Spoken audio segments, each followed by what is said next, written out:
Queenslanders know a lot about recovering from disasters. They strike every year in Queensland. And while we can't stop cyclones, floods or bushfires, we can certainly prepare our communities for them and support their recovery after them. Natural disasters come in all shapes and sizes, and sometimes even a small event will create enough damage that communities will require support to recover. Here, we will talk through the steps to develop an event-specific recovery plan for your community following a disaster. While there are many people and agencies involved in recovery, Council and the recovery groups lead the coordination. As a start, develop a community profile to ensure you understand your community. What are your strengths and capabilities? What are your vulnerabilities? Just after a natural disaster, and as part of the initial response, it's time to identify the impacts and disruptions to the community.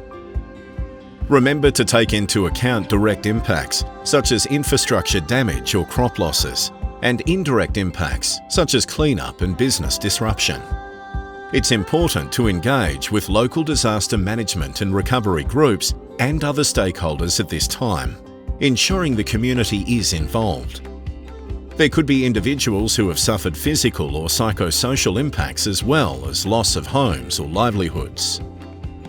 Small businesses and primary producers could suffer disruption to services or supply, or damage to property or livestock. Buildings and infrastructure can be damaged or destroyed in a disaster, which can affect anyone or everyone in the community. In the natural environment, national parks, waterways and coastlines can be damaged. Now you understand what has happened, it's time to assess the impacts, which will help you identify your recovery challenges.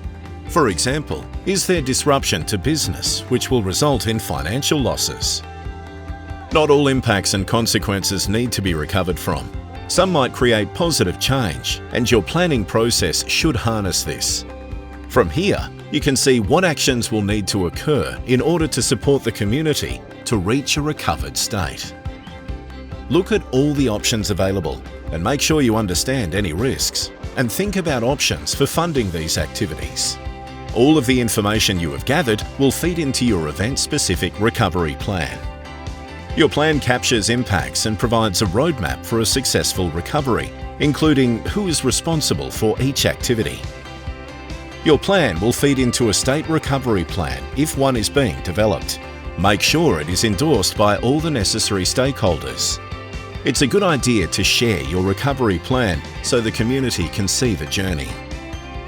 It's important to monitor the implementation of your plan. If you don't measure it, you can't improve it. Monitoring will show whether you've got it right. Will your actions help meet your objectives? Do you need to change up what you are doing? Finally, it's important to evaluate your program. Did you meet your objectives? What could you do better? What worked well? Of course, those learnings should take you right back to where you started at your community profile.